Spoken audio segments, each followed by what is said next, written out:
Every so often a pop singer or group springs up which is not only good of its kind, but seems to epitomise its time and place. Bob Dylan, the Beatles. Their life gets shorter in the 70s and 80s. Often they meet, do what they have to do, and split up.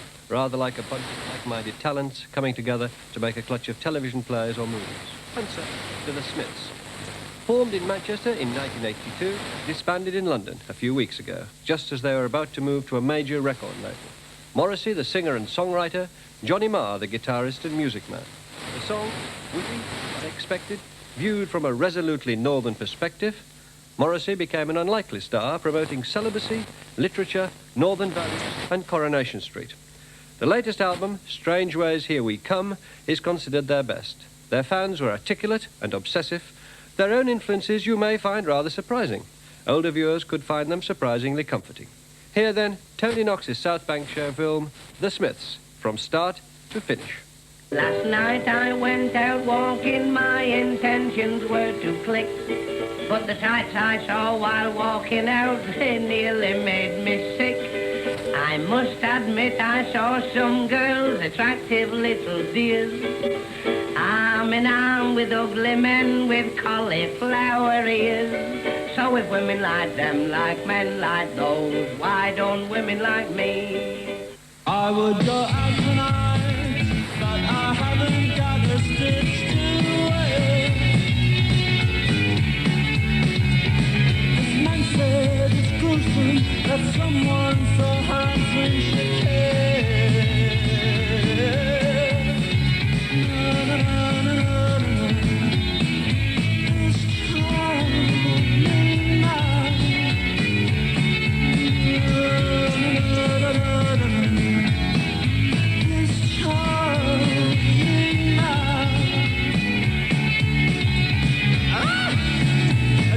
Country boy who never knew his place. He said, return to me. He knows so much about these things. He knows so much about these things. He knows so much about these things. When I first heard the Smiths demo tape,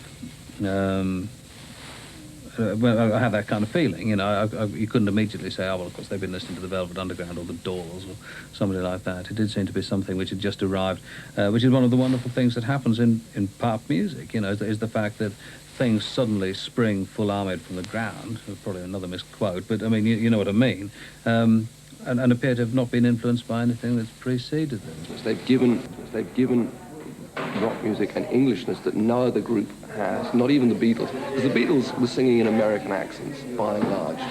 And one could say, yes, you know, they did all this and they brought in this Liverpudlian accent, and the Rolling Stones tried this Cockney thing, the Sex Pistols tried this, you know. I think the Smiths are the first group to have perfectly integrated this form to a point where they are the first real, you know, the first great pop group. The first great English pop group, the first original pop group. I mean, that's going to get, you know, really, I'm really putting myself on the line there. But I think at the end of the day, in 10 years' time, and I stake what remains of my critical reputation on this, but in 10 years' time, the Smiths will be viewed in the same way that the Beatles are now viewed. I feel the Smiths create their world, and not many groups do that. In much the same way, if you like, as people like George Formby created their world, and the Smiths create their own environment, and you can either go in, or you can say, no, I want Diana Ross instead, and it's your choice, really. The Smiths came together quite by accident, really. It just suddenly happened, which sounds almost unbelievable, but it really did. It really did happen in a very sudden, very casual way. The meetings between the group members was very, very accidental, almost. And it was also at a very barren time in 1982 when everybody seemed to be lost and the vile elements were taking over and everything was, music was just horrendous, and it was very synthetic and it was very fake, and it was, the pop star was back and the regimented pop star was back, and the punk ideals for the first time seemed to be totally dead, really. I think it just needed some kind of kick in the face, the music scene at the time, because I think there's like the Human League, you know, Orchestral Manoeuvres, a lot of groups like that were just churning it out. I mean, it was like, okay, yeah, that's okay, but there was nothing that was, with sort of like intense, no kind of intensity. We've got all these synthesizer duos and all kind of, with mixing metaphor, really corny as hell metaphorical lyrics with 18-syllable names. I mean, so we just went, and because we understood all that totally, and because, as I say, I've been involved in it to an extent and observed it, and we just turned the whole thing around. We called ourselves the Smiths, and then Morrissey took it into his own sphere totally, on top of the pops with National Health glasses, flowers out the back of his trousers, and standing up for the Gawk. Because the years previous to the Smiths were quite dank for me, I could see this as my absolutely, perhaps sole key opportunity to do something constructive and to do something worthwhile. So therefore, when the time came to actually mount the stage, it was almost as if this strange forceful character completely took over and just, I actually stayed in the wings almost. And it was, ultimately I feel that that was really the natural me.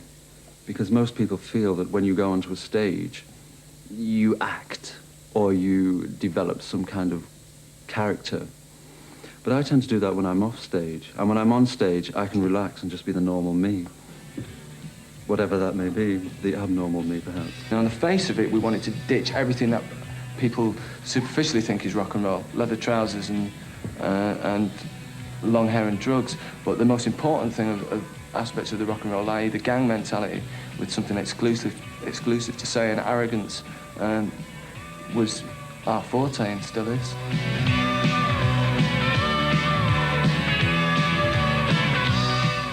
A sort of video.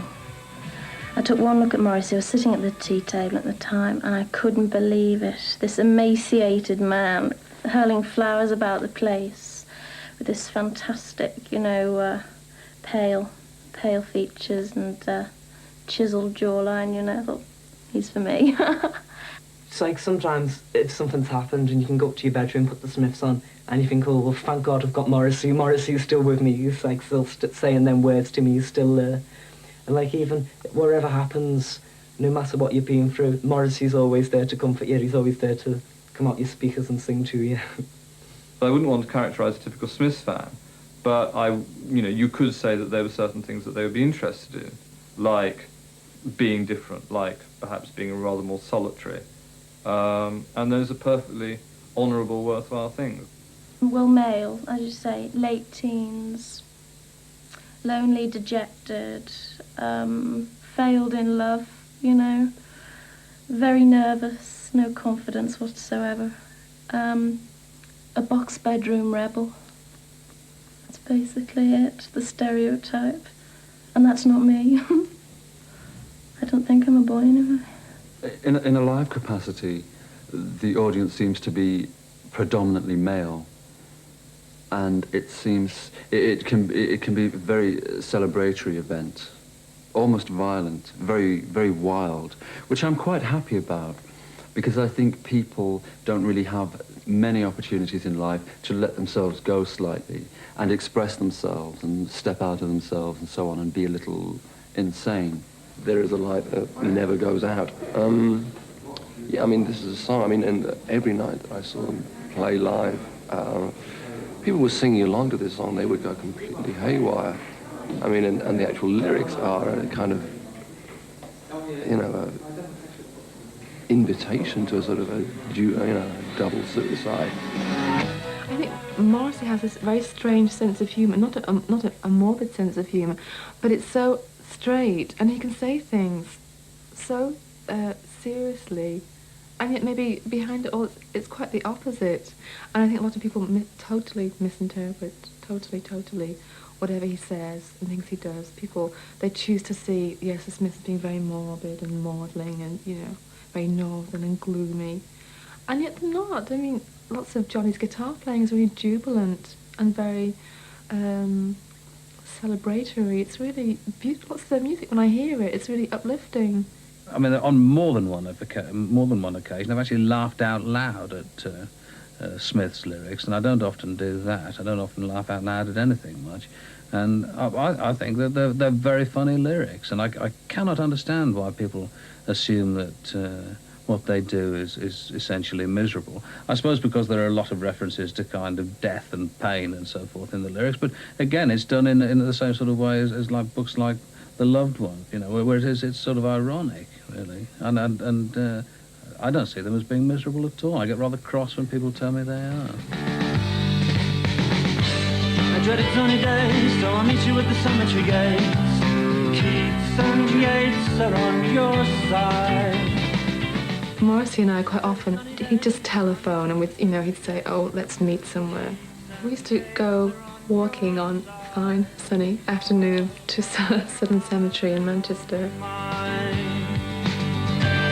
So we go inside and we gravely read the stones. All those people, all those lives, where are they now? Oh, with love and hate and passions just like mine. They were born and then they lived and then they died. Seems so unfair, I want to cry. It was very peaceful and beautiful, but it wasn't done in any sort of morbid sense. Talking about it now seems quite strange, but at the time it seemed very natural.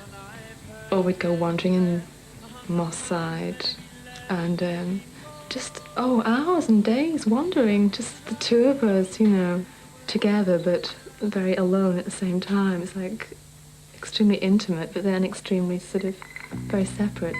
We were always quite separate at the same time.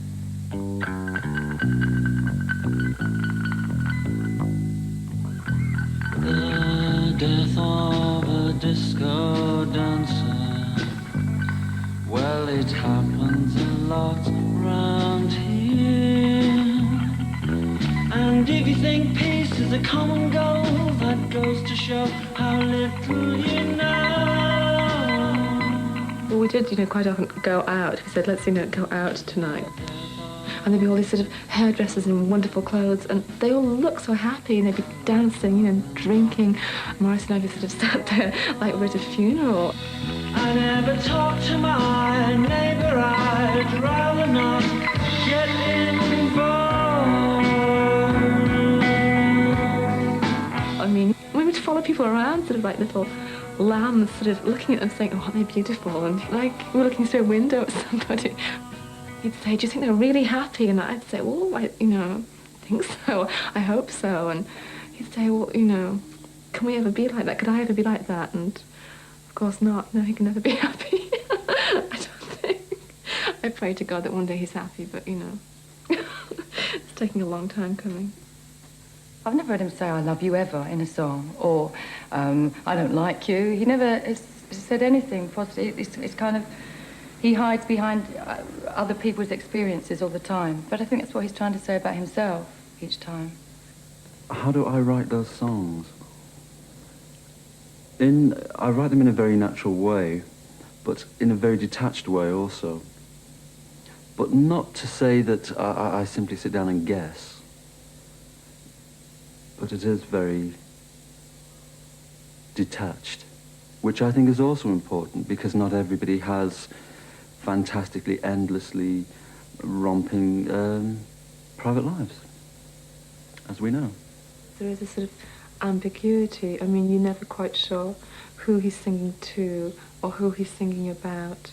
I mean, the genders are all very, I think it's wonderful, just wonderfully vague. So therefore, whoever you are, whichever sex, I mean, you can almost listen to the songs and you can interpret them, to fit your life, give them, your meanings.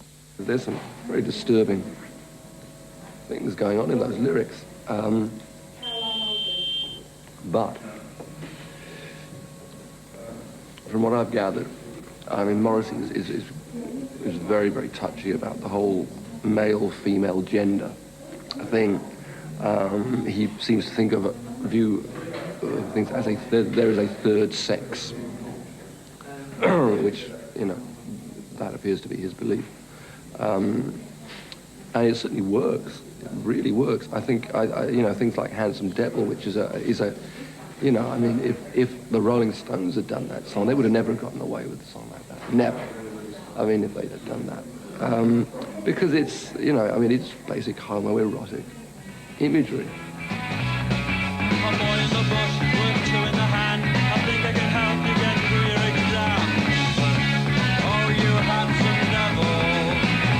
Oh, let me get my hands on your mammary glands and let me get your head on the conjugal bed. Yeah, I wouldn't say that I sing from a staunchly male point of view. I think I have enough scope to really imagine how practically almost anybody would feel. And for me to sing in an exclusively male point of view is just very standard, really. One doesn't have a particular sex when you sing. I mean, you've had so many lifetimes being a man or a woman or indifferent. I mean, so you can sing about all of those. But I would do it in the first person. He does. Read obsessively. I mean, you know, devouring book after book after book. I mean, it's a really essential ingredient in our lives. And most of the books we read were by women or about women, or somehow, you know, a woman sort of popped up somewhere. People like Sheila Delaney, I was very, and remain so very obsessed by. Oscar Wilde, a lot of feminist writers I was very interested in, because they, once again, they seem to really... they seem to have the key on very modern situations as far as relationships were concerned. They seem to be... Feminism, although one can talk about feminism and people can screw up their brow and say, and back off, I think really they had the key to many things which have unraveled themselves within recent years as very strong political topics. Not just feminism, but broader issues.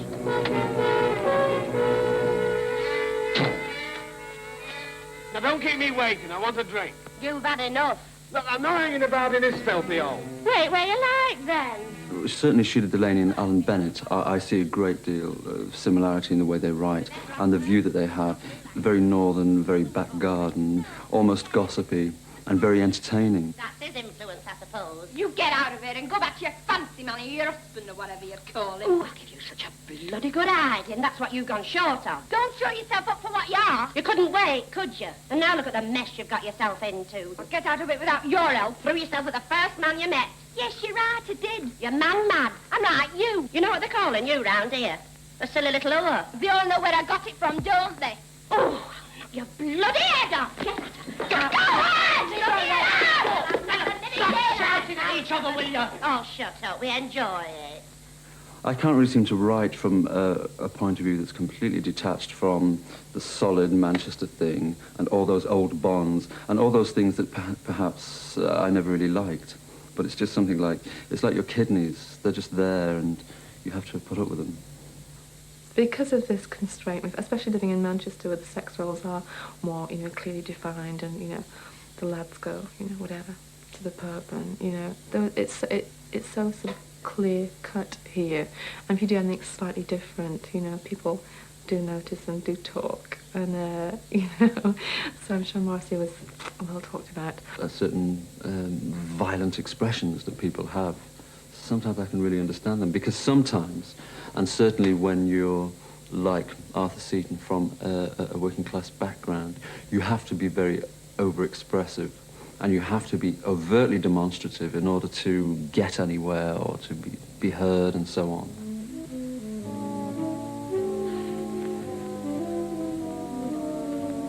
Mum called me balmy when I told her I fell off a gasometer for a bet. But I'm not balmy. I'm a fighting pit prop that wants a pint of beer, that's me. But if any knowing bastard says that's me, I'll tell him I'm a dynamite dealer waiting to blow the factory to kingdom come. I'm me and nobody else. Whatever people say I am, that's what I'm not. Because they don't know a bloody thing about me. God knows what I am. I became very interested in film history. Quite specifically, films from the early 1960s, such as A Taste of Honey, Saturday Night and Sunday Morning. Films with a common thread, I would say. The common thread possibly being that quite largely such films are kind of loving the family way. We're about people in the North specifically, with their tail trapped in the door almost, trying to get out, trying to get on, trying to be somebody, trying to be seen. And I found that very appealing. I found it very, well, obviously a great identification with that. Because that's really the way you feel in Manchester.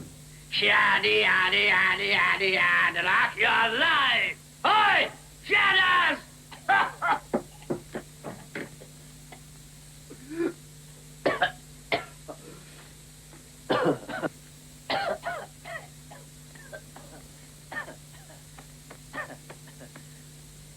I hope my singing didn't put you off. You know, by the time we're burying you, you'll be going off in one of these. Plastic, you know that? Yes, you see, people don't realize. It's all clean lines nowadays. All these frills and fancies are going out. It's all old. Same as I tell Councillor Duxbury, you've got to move with the times. No use living in one style and dying in another, is it? Quite. Sit down, make yourself at home. Oh, thank you. So you're thinking of leaving us, hey? Is that it? Frankly, Mr. Shankly, this position I've held, it pays my way and it corrodes my soul. I want to leave, you will not miss me. I want to go down in musical history. Frankly, Mr. Shankly, I'm a sickening wreck. I've got the 21st century breathing down my neck. I must move fast, you understand me. I want to go down in celluloid history. Mr. Shankly.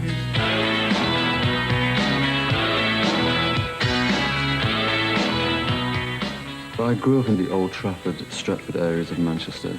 I was born in 1959. It was quite hard and obviously very working class. Most of the houses I ever lived in, 4 or 5 houses, are completely demolished, and all the schools I ever went to were completely demolished, almost as if practically, in a way, as if a complete era was completely demolished. In the late 1960s, the strong working class communities were completely eradicated, almost. It was almost like almost a political movement to completely squash this very, very strong body of people, it seems.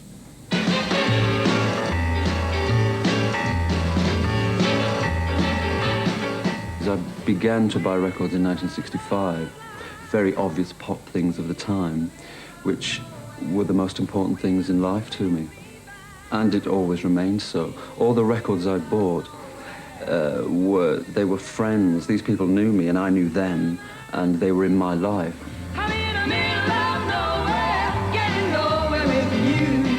Things like Dusty Springfield, Marianne Faithfull, and Cilla Black, and the very obvious big 1960s names, which I still have them all, and I still like them even more now.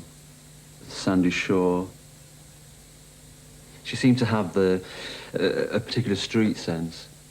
She was just really like an ordinary girl, and saying whatever really came into her head, although she didn't write the songs. That's how the songs seemed. It seemed like direct conversation. Message understood. Late Saturday night, You came around and I knew. On the day that he came, I got into sort of like, oh, you know what it is when you've got kids, you're sort of like your rhythm and your timing, and it all goes out. And when I opened the door to him, I was still in my pyjamas, but I'd put my makeup on. I was horrified. He might think I was this kind of like Joan Collins type character that even went to bed in her makeup. But anyway, as I opened the door, I mean, these two sort of like, well, sort of stupefied faces, and like Morrissey, I thought it was going to faint. And, well, to be quite honest, I've been worshipped from afar a lot, but I've never been worshipped that close up that often, and it sort of took me aback a bit. Sandie Shaw has always meant a great deal, quite largely simply because of the records, which I thought had more life, spirit and energy than practically anything else that appeared throughout the 1960s. And I think that's quite a mean feat, really. He started reeling off everything I'd ever done, B-sides of songs that had never been released, things I said to somebody that had said to somebody else, and places I'd been that I'd totally I just suddenly realised this guy knew my life backwards. There was nothing he didn't know about it. He knew all the good bits and all the bad bits, and he still loved me. And it was such a sense of relief that somebody actually knew everything about me and still loved me. It was really wonderful.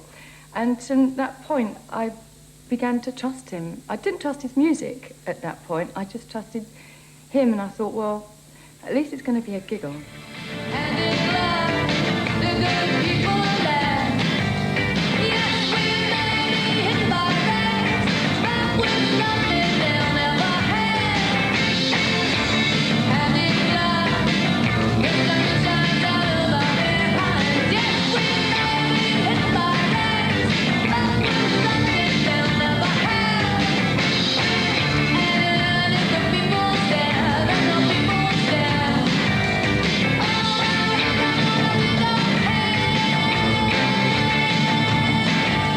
Like when I went for a photo session with him, they put me sort of like on a level just above him, so I couldn't actually see what he was doing. And so it was clicking when I was looking at the camera, and all of a sudden I looked down, and he'd got these rosary beads out and was looking up at me like this. These rosary beads. Put them away.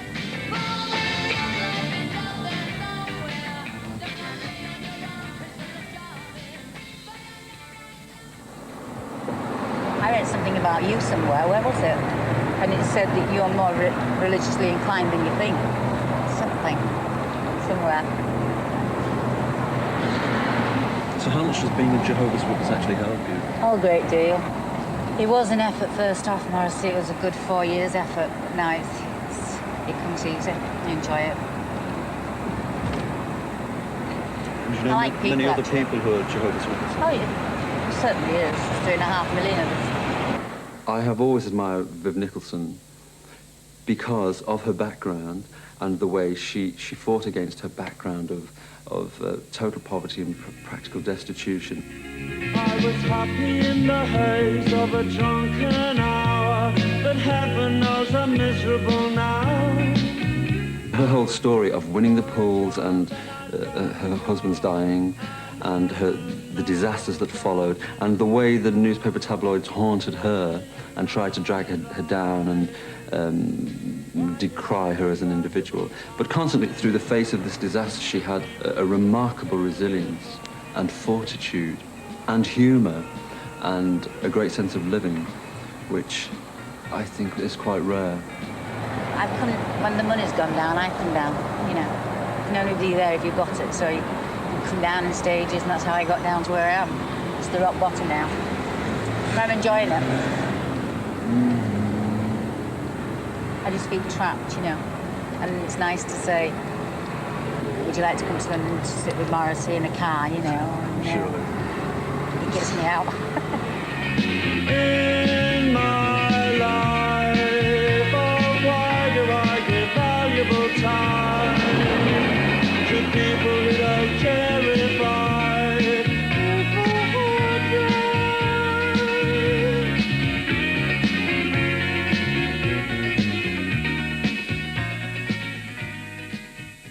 Like the fact that when punk came along, that it did demystify the whole process of making records, that people realised that if they knocked over a few phone boxes and sold somebody's motorbike, they could raise enough money to put out a single. But in those days, a lot of bands, having done that, then broke up because they were perfectly happy to do that. They'd achieved something that they'd wanted to achieve. They didn't see it as part of a kind of lifelong career process. When punk began, I was 16, 17. It meant a great deal to me because within the Manchester area, it was very, very exciting, and it was very big, and it was very important. And there were a lot of key voices within the punk movement who came from Manchester. So therefore, special attention was paid to the area, and it was very thriving, very busy.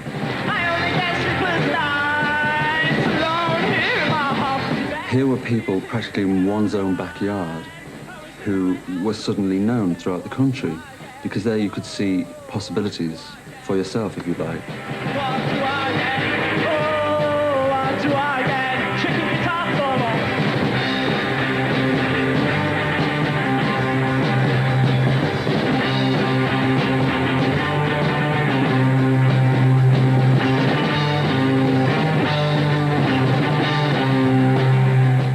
personally, I thought all those groups were crap.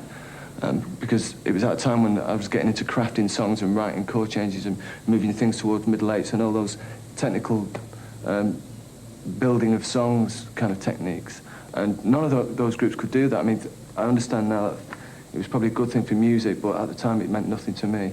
The girl groups and Full Spectre was a big influence, the Redbird record label. That was really my main inspiration in trying to play the music that we ended up playing. Get away from particularly synthesizer duo kind of music. Drum machine orientated disco music was quite a big thing even then. And I was delving into the Redbird collection, a lot of Linder Sterling stuff, mainly. They were and probably still are my favourite writers. There was one day Joe Moss gave me a video which was really important to us now, of a Linder Sterling interview. It was, as I said, we were a really big influence.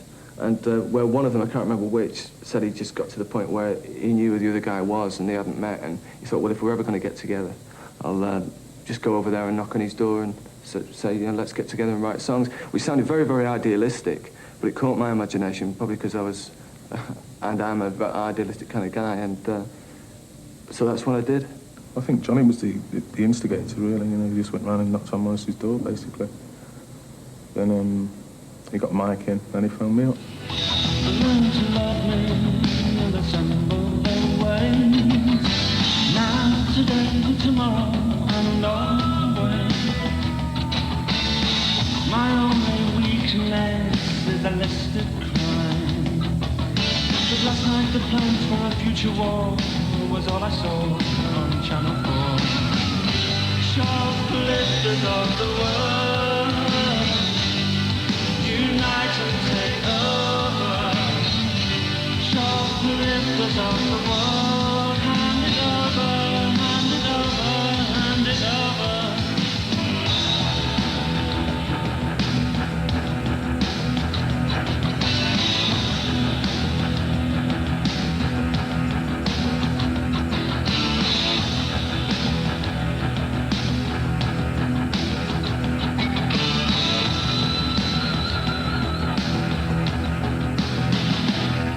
The way our relationship worked right from the word off, without getting too soody about it, was that I saw a lot of good things, obviously, in him that I didn't see myself, and vice versa.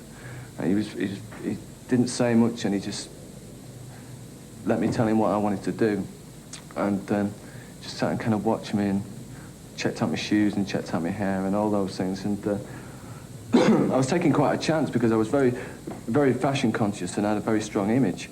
I wasn't quite sure about what he was going to look like or what he was into at all, and walked in his house, and he was really taken aback when, hello, so on. And so he invited me in. First thing I saw was this huge cardboard James Dean crucifix thing. So I thought, well, that's not too bad, I'm on a winner here. And he brought me into his room, and there were all these great pictures of with James Dean, and there's a couple of Elvis pictures and stuff. And immediately it became obvious that we had a hell of a lot in common as regards our feelings towards pop culture and records generally. He gave me a whole series of songs, batches of words, and just to see them on paper, I've literally never seen anything like it. Even as a fan of serious, quote, serious writers, you know, the Dylans and so on, because the first thing I saw was Suffer Little Children. I did have a fixation on the Moors murders, that I was perhaps a potential victim, if you like, a little bit younger than the victims. It was a very strong subject in Manchester throughout the 1960s, very, very strong, very almost unspoken thing. It was too horrific for people to think about and to discuss. I was taken aback completely because it was the content was so serious, but at the same time very, very poignant and poetic. And I just looked at them, and straight away I worked out the music that these images evoked. But this is no easy ride for a child's pride. Oh, find me nothing more. We are on a southern misty morn. We may be dead and we may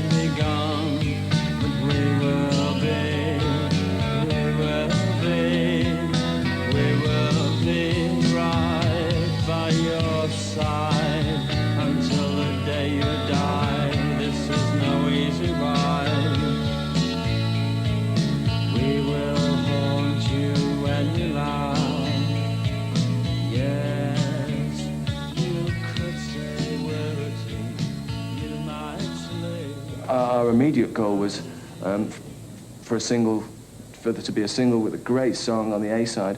Whether it had our names on the label as the group was secondary. It was our names being in the brackets, which was much more important. Very into the songwriting ethic.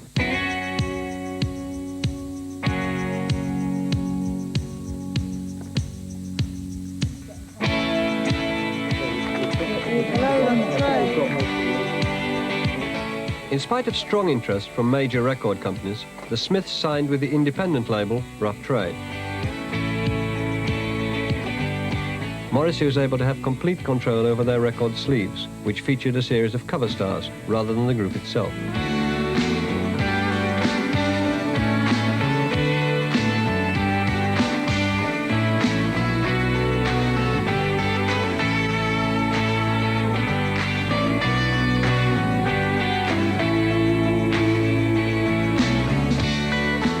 Many people had expected the group to sign with the Manchester label Factory, which had embodied the city's musical image since the late 70s. It was absolutely crucial that we didn't sign to Factory Records. Without putting down, not giving them, discrediting them for anything that they've done in the past, because they have been very important. But you've got to understand that their time was a few years before mine. I wasn't a punk rocker. It meant nothing to me, I was too young. I think it's quite typical of newer groups to retaliate and laugh at the previous generation somewhat and do completely the opposite, whatever that may be and whatever it may entail. And within the Smiths, there was certainly a great deal of that, because within the Manchester area, quite obviously, Factory was the establishment.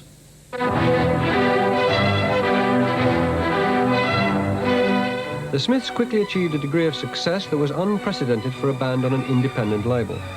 They produced a stream of hit singles and albums, and also became one of the most popular and powerful live acts in the country.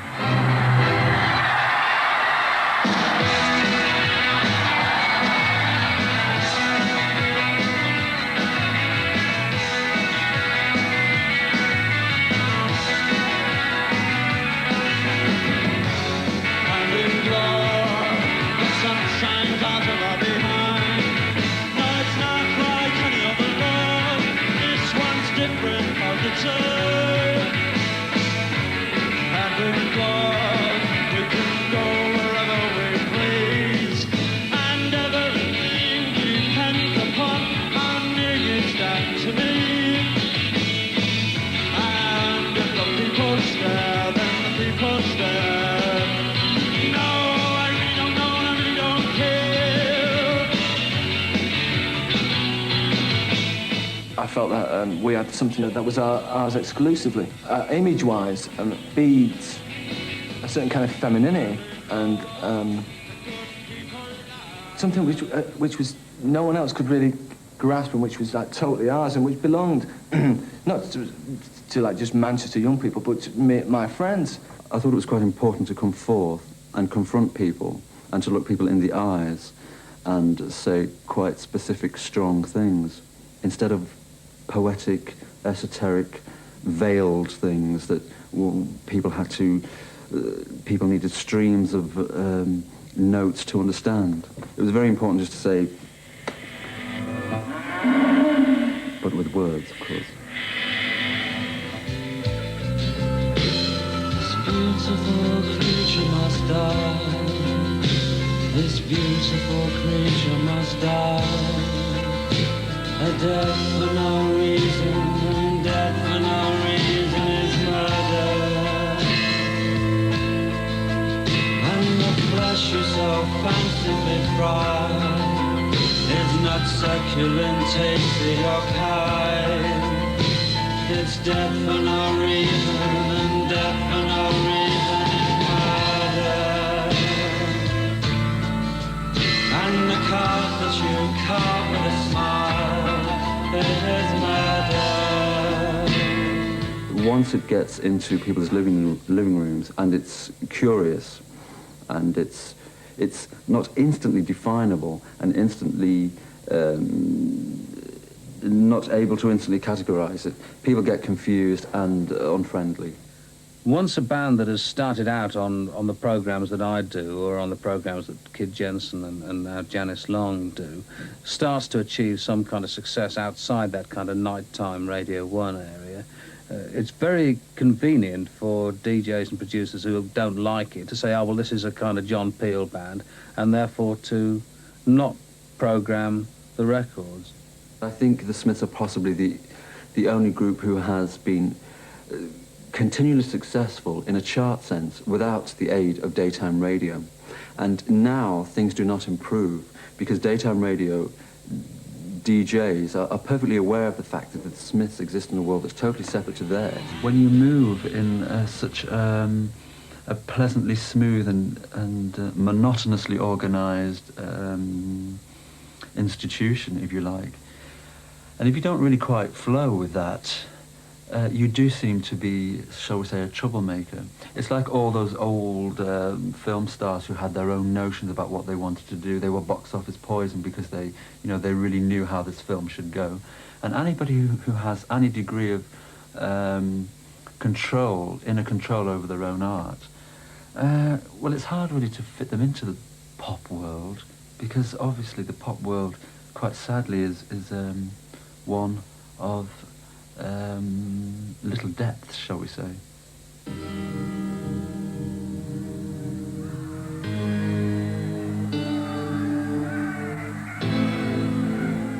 This summer, at the peak of their success, Johnny Marr left the Smiths. After several weeks of uncertainty, the group officially split up.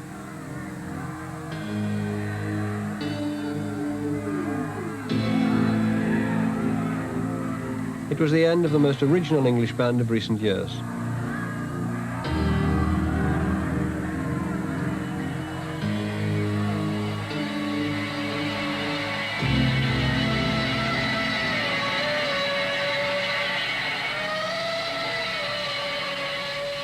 I always felt, I know, this was a couple of years ago when the four of them were together, that there was a three. And there was Morrissey, and it wasn't a very uncomfortable difference, but there were differences. Johnny is he's not straightforward anything. He's an incredibly sharp, very, very sharp kiddie, as he would probably refer to himself as, and is a great guitar player. I mean, he is one of the last of the guitar heroes, And I mean, he's been asked to do sessions for Keith Richards and Ronnie Wood and all the old hags. Well, I have to answer just totally personally from Johnny Marr's point of view. Being very selfish, I write for myself, or I do write for the group, and we constantly try and impress each other, which is of utmost importance because we value each other's opinions. I don't think there's anyone better, and vice versa. But no, I've always written for myself.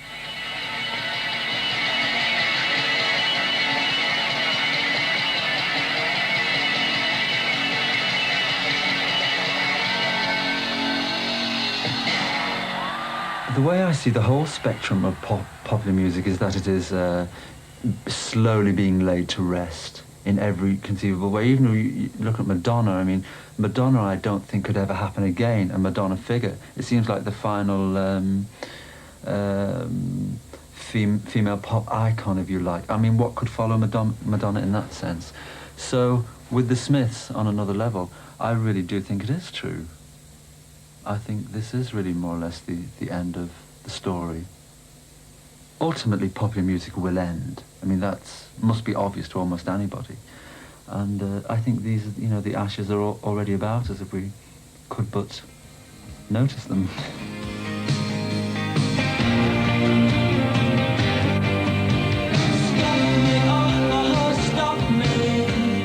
Stop me if you think that you've heard this one before.